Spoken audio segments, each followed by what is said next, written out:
Bob the Beast Sapp, and you're listening to Str8hustlin.com. I'm gonna dot you in the eye. Identity crisis.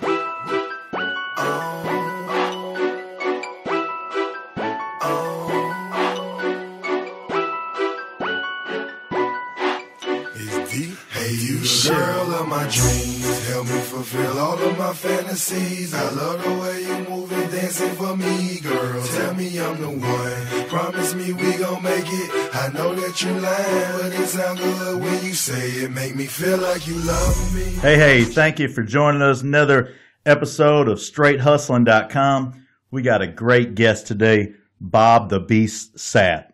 Actor, K1 fighter, MMA fighter, wrestler, in the longest yard with Adam Sandler. Man, he's done a little everything. Just got back from Korea.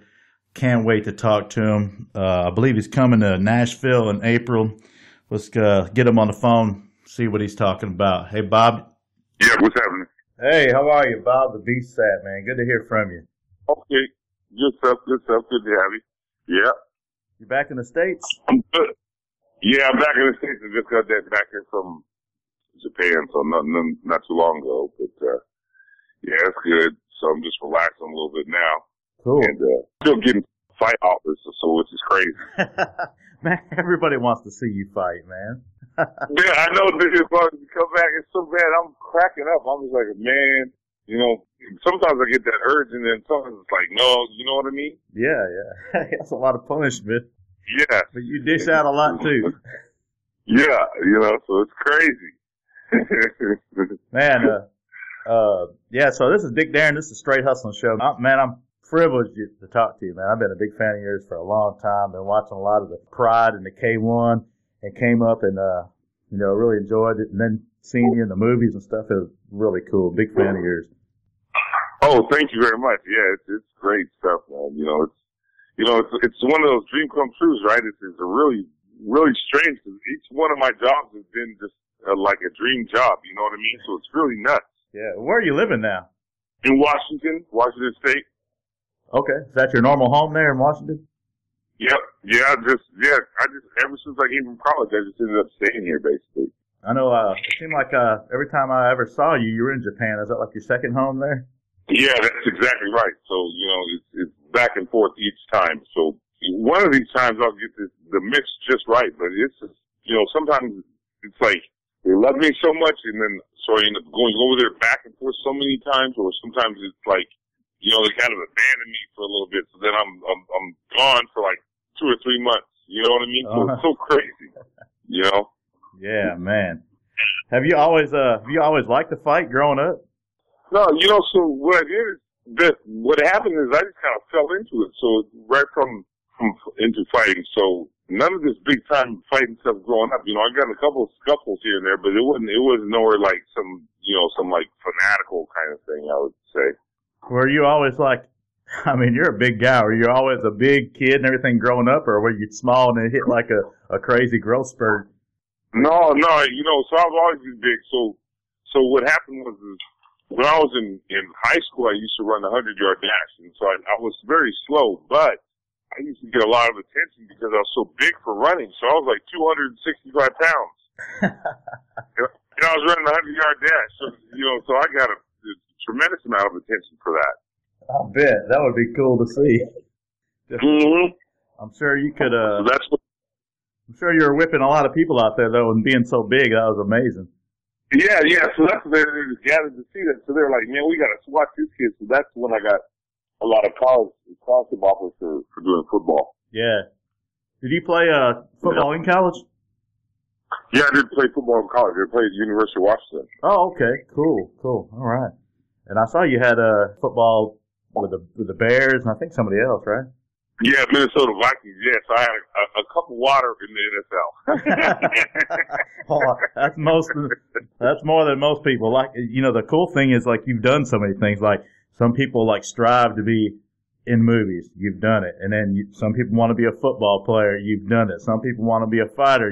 You've done it in like almost every K1, MMA, wrestling. I mean, so you and you got to remember I did a CD too. a music, a rap album, right? Remember that? Yeah. It's Sapp time. Did that go platinum or? Yeah. Yep. And then, I got platinum on there. It was platinum, and also I did so you got that, and then I did a slot machine and all the video games. And it's funny because I got into games here in the States, and I'm always laughing because I'm like, I've only fought 4 times in the United States. You know what I mean? Yeah. So it's crazy. So it's nuts, but it's, and you got to remember, I've got the record for the highly televised fight. So that's over 54 million watching me fight when I fought Akebono. Yeah. Man, that's amazing. That's got to be crazy. How many people were at that fight? So, man, there was over 100,000 for sure. That's amazing to be in something. But yeah, I mean, but figure if over 100,000 are there, and then you have another. Then when you have another 54 million people. Woo-wee. That's hard to even imagine. That's just totally crazy, right? So it's like, man, I just think about how many people were actually able to watch that, and how many people, you know what I mean, got so famous from that. And then, of course, then you got the famous when Mike Tyson got in the ring with me. You got that big famous thing going on. Yeah. So, man. And so it's so, man. So I mean, I'm in the middle of just. I got some. I'm unable to announce it yet, so I cannot say nothing. But I got some pretty crazy news right now that's going on right now. Damn! If you and Tyson coming back, you be cracking up, man. But I'm unable to say because it's just so new. You know what I mean? So it's, I cannot say it because you got to come back, man. At least and let us know. Yeah, you're gonna be cracking up, man. If it works out, man, you're gonna be cracking up, man. But it's crazy. I'm just totally laughing. I've interviewed a few fighters lately. I've interviewed like Boss Rutan, and man, he had a lot of good things to say about you being out there hanging in Japan. And he's like, man, you go to a restaurant, and we had to sneak in the back door because this guy, he was like a huge star there. Everybody wanted to see him. Everybody wanted to get pictures with him. Yeah, it's crazy. You know what? It's so funny because I really have a double life, because here in America, they still know me from, the Longest Yard, but it's nowhere nearly, that, like, kind of big celebrity star stitch. You know what I mean? Yeah. But when I go to Japan, it is just off the wall crazy. I mean, I can be walking down the street, and there'll be sometimes 3,000 to 5,000 people following me. You're like Elvis there, man. Yeah, it's so crazy. And they all come down to sit down to get something to eat. And everybody will be wanting to come give me an autograph or offer me to sign something. And, oh, man, it's just crazy. It's wall-to-wall people that know me. And every day I'm invited to go out to dinner. It's so wild. And it's so funny. So I'm just like, so I had to start turning away people. I start saying no, and that's one reason why I had to retire. It was just, no matter what, it was to the point where even no longer did it even matter my fight record anymore. And then it was no matter even how I'm performing, it was just the bring the beast, and everybody would show up. It was,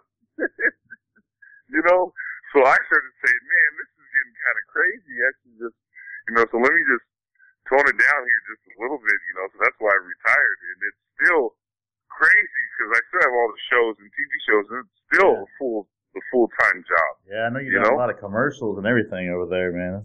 That's awesome. Yep, I've done that, and I've done the commercials in Korea and in Japan. So those basically are the two of my big golden belts, if you would like to say, just those two countries there.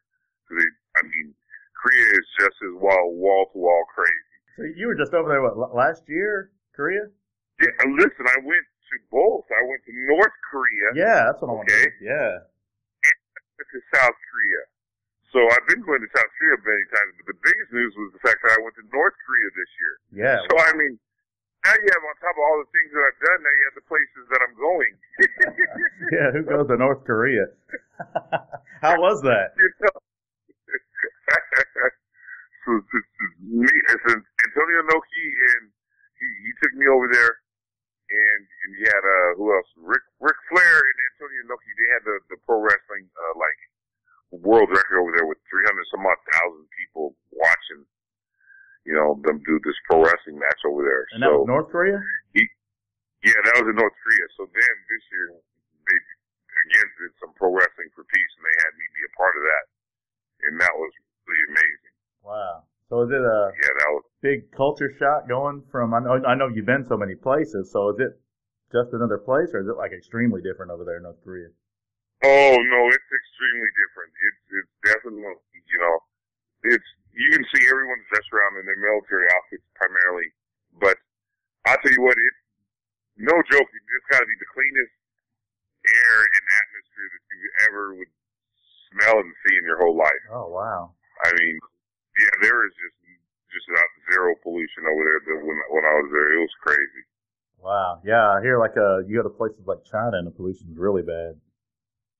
Yeah. Oh, yeah. No, that's all I was going to tell you. That's exactly right. I mean, when I was over there and I looked up, it was Smogville. One of the fighters I've always kind of been interested in too. I know you just fought him a couple years ago in Russia. Was the Alexander Emelianenko? So how was that in Russia? Yeah. So, say it again? How was Russia? Like, how did you like Russia? Russia is really great. It's really crazy. I mean, it's one of the places where the women are really aggressive. I was just in the car at stoplights 2 times. The women pulled over and asked for my phone number, and that was something that was really right out of the blue. Like, wow, you know. Oh, wow. So they're very aggressive, very open right there. You know, there's none of the shyness that you experience here in the States. I mean, they just totally just, hey, how are you doing? And let me get your phone number and let's talk and, you know, get together and, you know, they're macking on me. Oh, man. Pimping ain't easy there in Russia, boy. What about, yeah. What about Alexander? How is he? He looks scary, man. He's got some crazy ass tattoos and. Yeah, and the beard going on and all that stuff. But he was pretty quiet. I mean, you know, but I tell you what, he was pretty good. He came out there with pretty good punches. I wish I was able to go last much longer. Of course, when I'm doing these world tours around here, it's too difficult for me to take a tremendous amount of damage, unfortunately. Sure, so that's kind of, you know, you can't make the club in the tub. You know what I'm saying? So you gotta. Sometimes people kind of have a tendency to forget that when it comes down involving MMA, they think, you know, oh, this guy's so great, you know, and then, but if nobody's fighting the guy that's so great, then the guy is making no great money. Yeah. You know? Yeah, man. So the fact is, if you want to be the best fighter and nobody is fighting the best fighter, I tell you right now, you may be the best fighter, but you will be the brokest one. Is there anybody, man, you seem like everybody gravitates to you and you're like such a super likable guy. Is there anybody that you fought in the past that you just really didn't care for? No, you know, that's a great question. No, here's what happened. When I was doing this fighting and I was doing this kickboxing and MMA and pro wrestling, and I still do a full entertainment schedule. And all the fighters are here at the top. Now, understand, here I am in K1, and I've taken this company that was estimated being worth about $300,000 to, you know, estimates of over $300 million in 8 months. So it got to be this really big company really, really fast. And all the kickboxers and fighters are saying in the newspaper, well, Bob is no fighter, I'm a fighter. Bob is no fighter, I'm a fighter.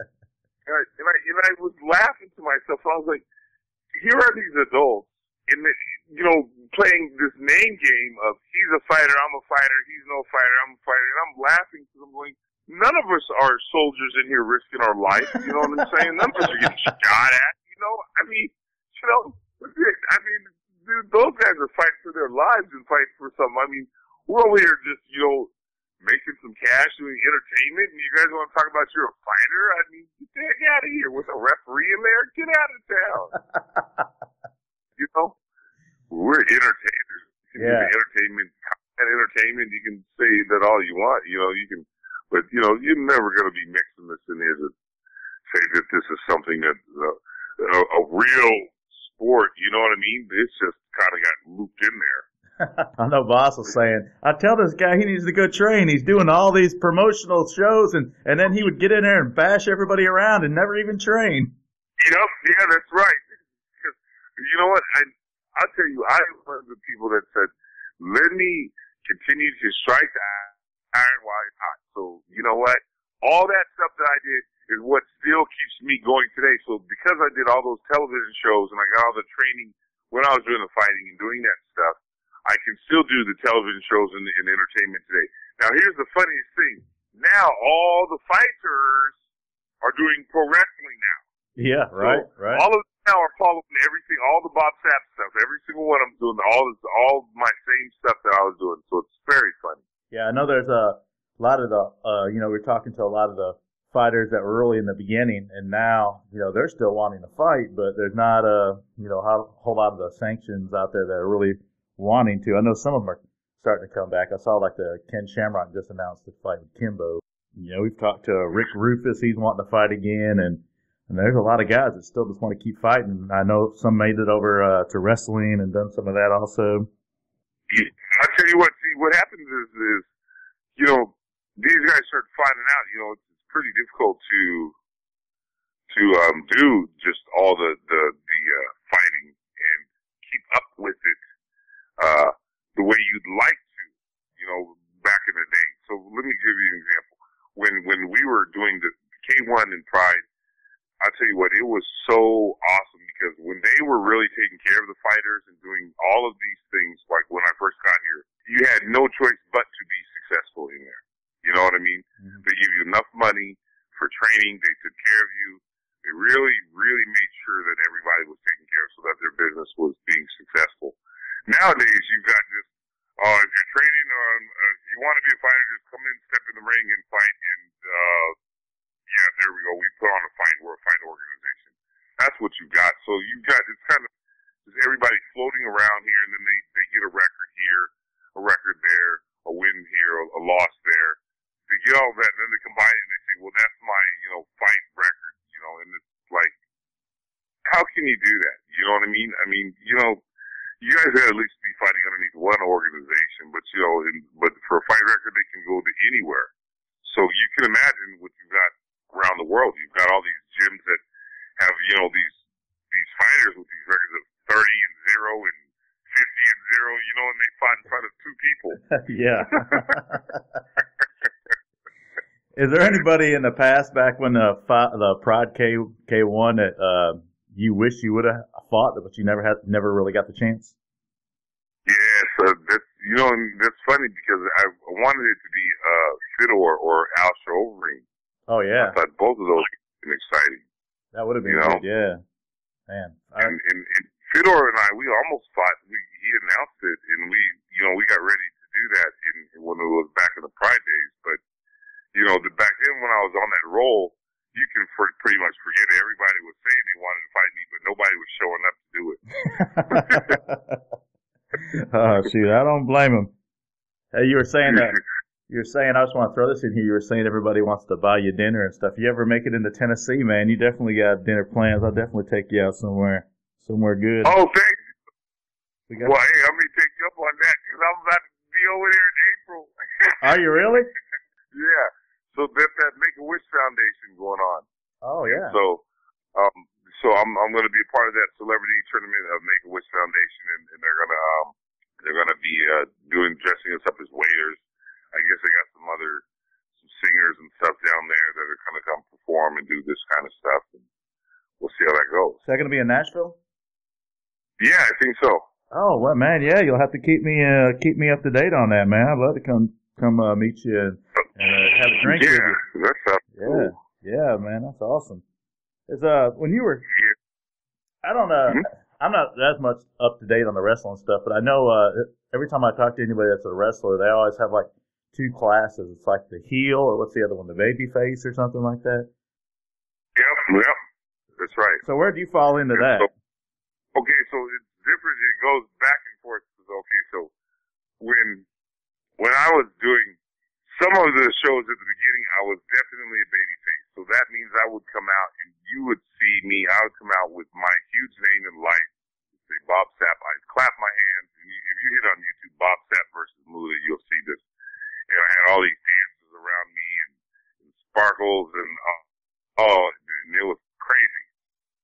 So I mean, I had a huge entrance, and then another entrance I dressed up as an angel, and I flew over the Tokyo Dome. I flew down, so it was so that was a baby time.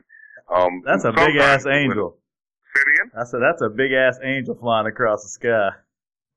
Yeah, this is more like a comet. Yeah, that was so funny. So, but I mean, I'll tell you what, and you know who I wrestled then? I wrestled Ernesto Hus. How funny is that? I didn't even know he ever wrestled. That's funny, yeah. Yeah, I think that was his only wrestling match when he wrestled, and he got to win it too, so that was pretty cool. Yeah. I know you fought him. Didn't you fight him a couple times in K1? Yes, yeah. And now, so the guy who's a non-fighter, which is me, and I beat him twice, which was the guy who is the fighter. So you know what I mean? It's the funniest thing, right? So it's quite funny, and that's something that nobody else was able to do. Who was all the fighters? Yeah. Yeah. Right. Yeah, man. Is there anybody like that you really like to watch now? Do you keep up with like MMA at all now? And is there anybody that really excites you to watch that you really want to check out when they're on? No, I don't keep up with it too much, but every time when some of the guys that who I fought with that are still fighting, I currently like to sometimes check those guys out. So like when Miracle fights, or Mark, those kind of guys, I like to watch Anderson Silva, stuff like that. Yeah, some of the older crowd guys. Yeah, I hear there's rumor that Fedor's coming back to fight in Bellator.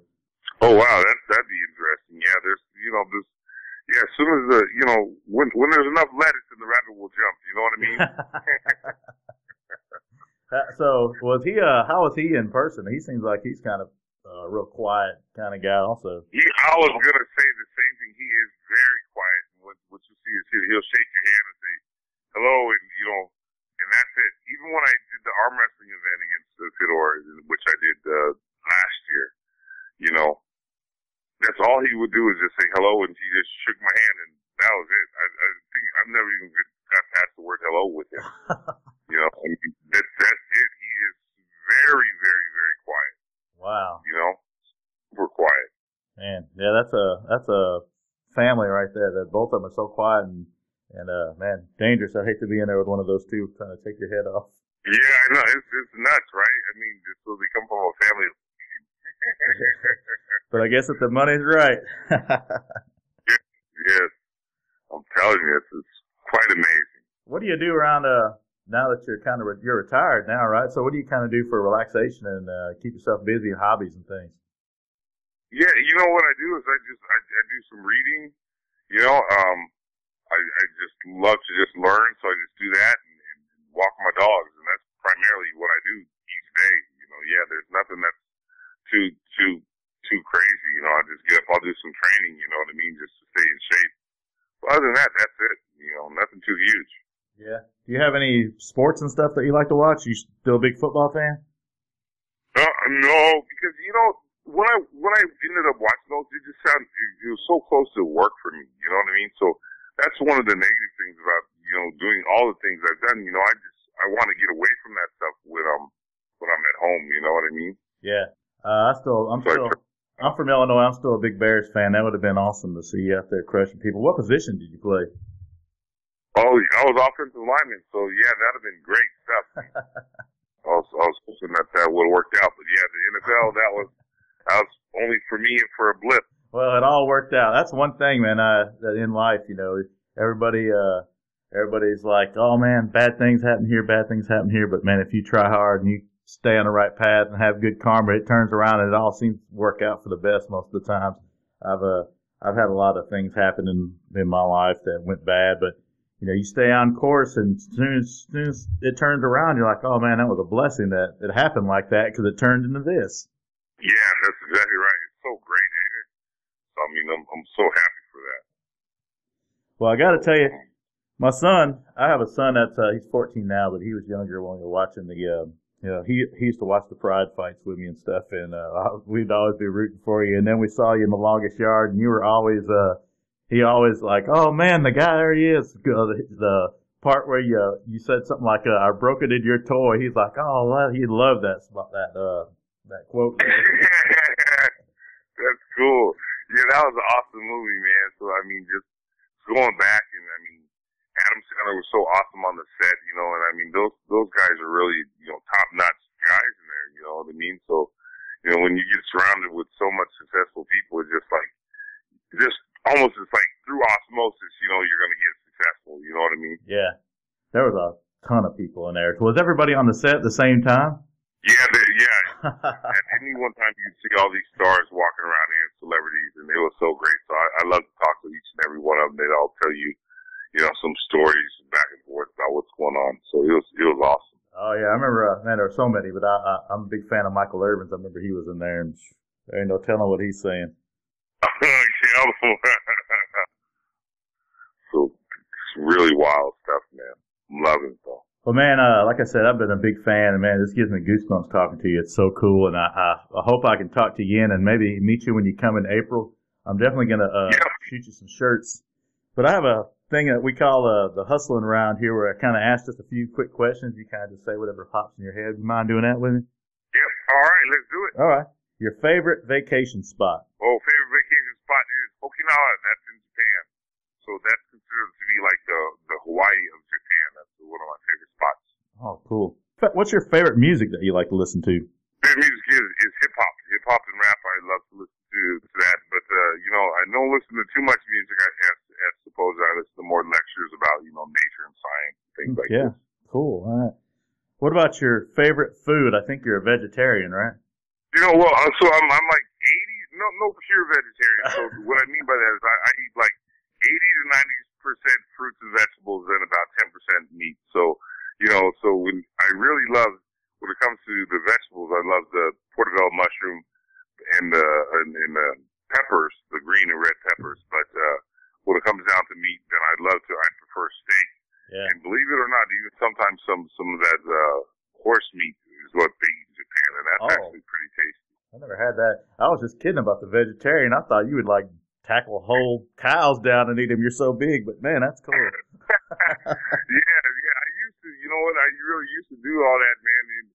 But, because I used to have a 12-egg omelet in a gallon of orange juice and a half a pound of pepper and a half a pound of potatoes and a pound of bacon for breakfast. So that one, boy, I had to slow down on that one, boy, before that heart started, you know what I mean, slowing down. Oh, do you have heart surgery? No, but you know, I did end up getting some high blood pressure from some of that bad, whatever that bad, that diet. Yeah, man. I need to cut back too, but man, it's so good. I can't help myself.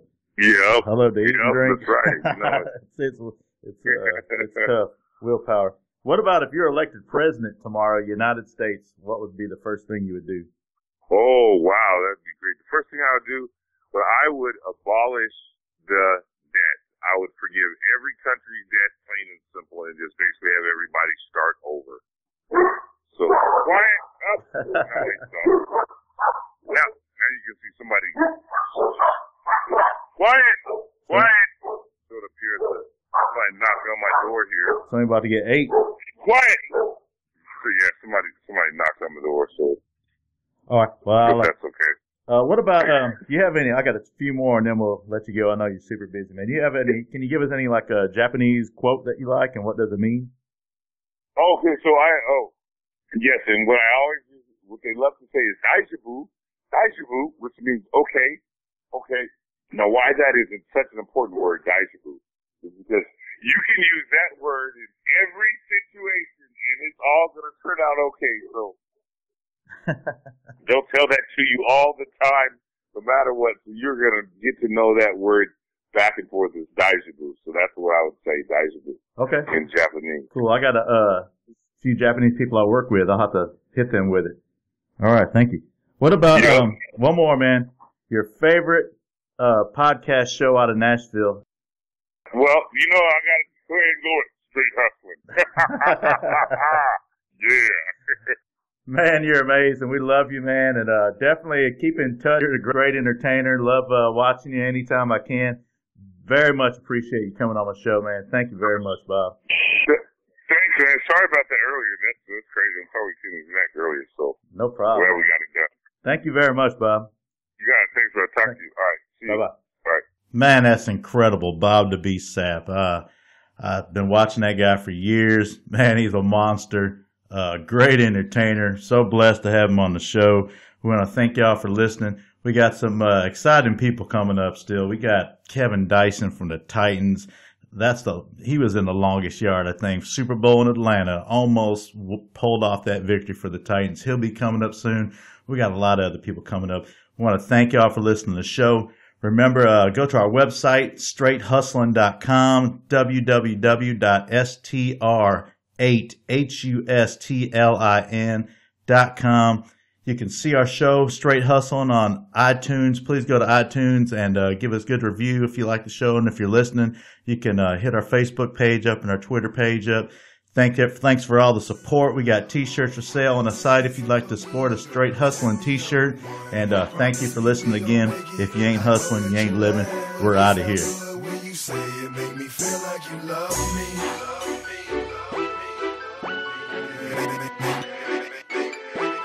Feel like you love me. I know that you lying, but it sound good when you say it. Make me feel like you love me. Love me, love me, love me. Make me feel like you love me. Love me, love me. I know that you lying, but it sound good when you say it. Make me feel like you love me.